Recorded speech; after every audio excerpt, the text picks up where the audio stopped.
Hey there, everybody. How's it going? Nice to see you again. So, I don't know about you, but if I really have to be brutally honest about digital photography, when I see a photographer's work and when I find out that they shoot it on film, there's a subconscious or a conscious respect level that increases. And there's no question about it. And I think to a certain extent that a lot of people feel that way. If you look at prints and you know that they were handmade in the darkroom by the photographer, like people who shoot digital are trying to avoid the idea, they're in denial. And I'm guilty of it. Maybe I don't know about people in general. I know I feel that way. And I've been in this game for a long time. I shot weddings back in the 1990s with a Pentax 645 and rolls of 220 film. And I would shoot 5 rolls of 220 film at the average wedding. And I got paid $200 to shoot a wedding. I worked for studios in Portland, Oregon. And before that, I worked in New York City, shooting weddings. That's where I learned how to shoot weddings. That's where I learned photography. And the reason why I moved out to Portland is I wanted to do landscapes, And so, I guess I could have done them in New York. The idea is still not appealing, no offense. But definitely Portland, Oregon in the 1990s was the place to do landscape photography. There's no question about it. It was gorgeous there. Well, you know what? It's gorgeous everywhere, and photograph where you're at. But for me personally, Portland, Oregon was a target-rich environment. I mean, it was an enchanted landscape. Columbia River Gorge was a half an hour in one direction. The Oregon coast was an hour in the other direction. And then you had Mount Hood and Silver Falls State Park and on and on and on. So I shot a lot of film, and I'm a competent film photographer. There's no question about it. Whether I'm creative or not, that's in the eye of the beholder. But I would have no problems whatsoever going back to 1955 and getting hired instantly at any major newspaper in the country. Okay, so I know what I'm looking at when I'm looking at film and I'm looking at digital, and I have an educated eye. Okay, and over the past 20 years, I've tried and tried and tried to justify and to rationalize and to accept digital photography. And in many, many, many ways, it's a wonderful thing.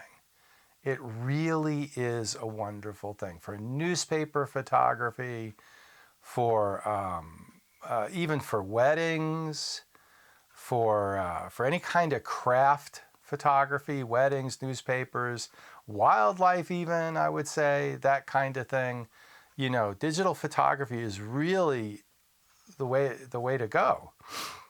But when it comes to like fine art, black and white landscape photography, I'm not so sure. I've tried a lot of. This is for me personally, but again, I'm trying to say it's an educated opinion, not went to college, but in terms of like 40 years of experience with the medium, the output. I've tried. That's why I keep buying like Sony A7R5s. That's the digital camera that's gonna do it, or the Pentax K1, which came the closest, or Nikon Z7 II. I tried that one.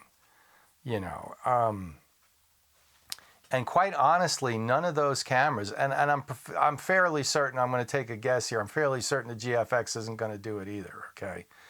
Because I'm not looking. So there's two schools of thought in a way. There's many schools of thought, but the two that spring to my mind is the Ansel Adams approach, where everything can't be sharp enough. And to a certain extent, digital kind of goes there in a way. the tonality. Okay. And then there's the Michael Kenna approach where it's experimental in a way. Bill Brandt, that kind of thing. And for the Michael Kenna, Bill Brandt style of photography, like grain is desired. But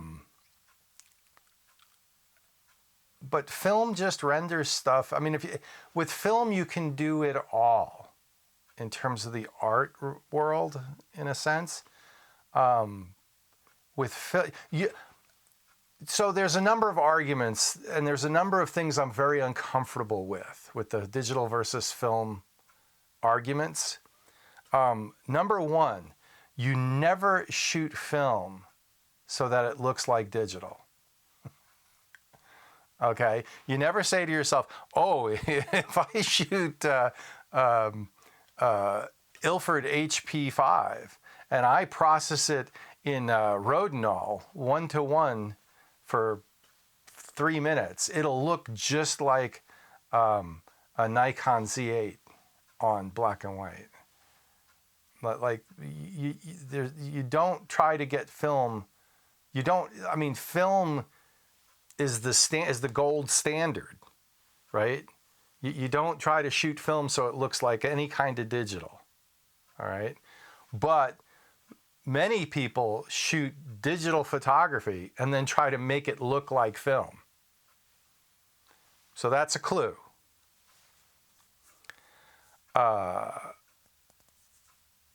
And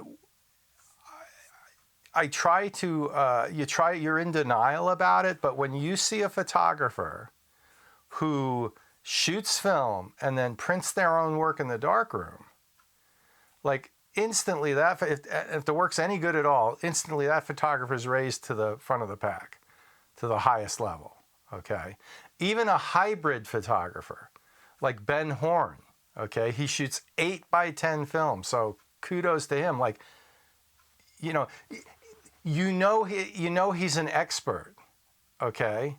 Because he wouldn't get any results if he sucked, right? So there's a respect level there, an inherent respect level, all right?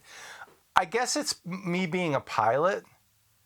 Like, there's an intrinsic respect level for pilots who are alive, because obviously they have to be either competent at what they're doing or damn lucky. Because it's a self-limiting pursuit, right? As a flight instructor, there was a high percentage of doctors that were learning how to fly because they had the money, and the unspoken truth of the matter was, as a doctor, they had no skin in the game. If they killed somebody, oh well, we tried. Okay? They never had a validation of their competence. All right? With few exceptions. A pilot, every time he lands and he can reuse the airplane, or she, it's a validation of competence. And to a lesser extent, you know, when you get a photograph on film and it's a winner, it's a validation of competence. With digital, you take 1,000 photographs, you get a good one. In the back of your mind, you're saying, I don't know. Do I really know what the hell I'm doing?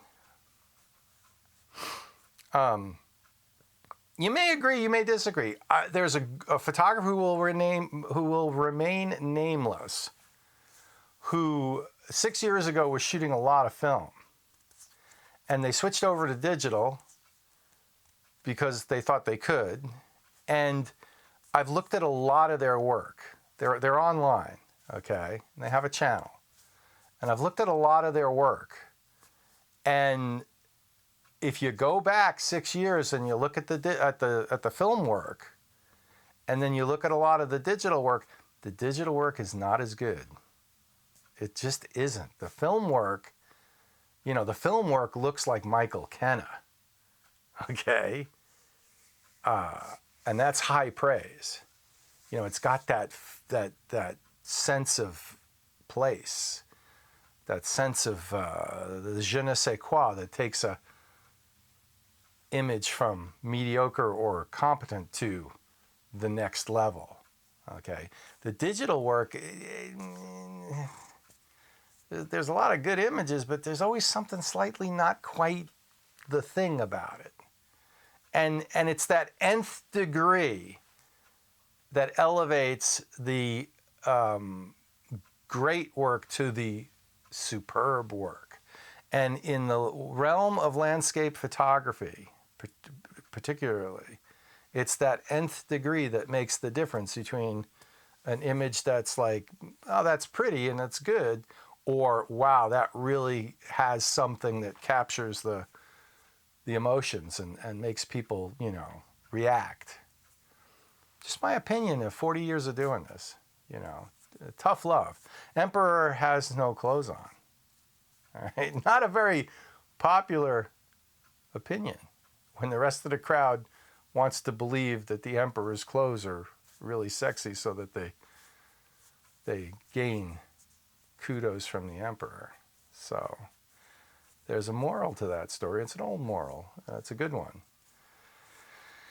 So these are the, I mean, I'm really coming, I'm rebuilding my darkroom, and you know, I think 2025 is going to be an analog year. That's where I'm headed. It's what I want to do. We'll give it a shot. I think that's what's missing in everything that I'm doing. So anyway, I just wanted to get that out there. And what do you guys think? It's, you know, I mean, I made my book, and a third of it is film, and a third of it, and 2/3 of it is digital. And the digital stuff is fine, but the film stuff is special. Okay. Another thing, that photographer that I mentioned, who in my opinion, his film work was better than his digital work is today. He made a video on why he switched to digital. And in the video, you know, if you listen and read between the lines, what he's saying is digital is cheaper and easier. But he's not saying it's better.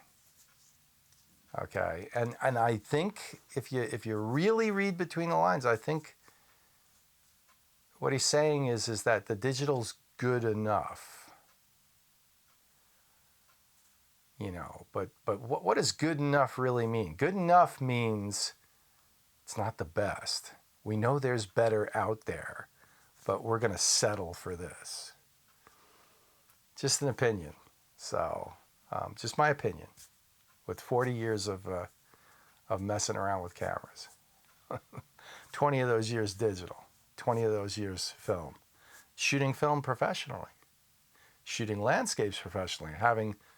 Shooting film landscapes and having gallery shows and selling those prints at a gallery.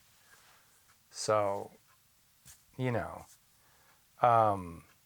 take it for what it's worth. But, you know, I'm just trying to have the debate, right? Throw some ideas out there. What do you guys think? Put them in the comments below. You know, I appreciate what you guys have to say. A lot of times the comments are really good. Most of the time the comments are really good. And Patreon, it's growing. You can sign up. You can join for free, and or you can support my work. That's wonderful. There's a lot of content for the free members. There's exclusive content for the paid members, and the Patreon's really growing, and it's really awesome, and that's great. And I can make content there that's not algorithm sensitive, like up here on YouTube. The other thing is my book, A Painter Passing Through, is available, and it's up on my website. So link in the description below. And the pre-order deal, I need to change that. The pre-order deal ended December 1st, but if you order the book, I always throw in a few extras. So, so there it is, Painter Passing Through. Yeah. Well, thanks for watching, and like, subscribe, hit the bell. Mostly subscribe. That's what helps my YouTube channel out the most. And we'll see you out there. Have a great one.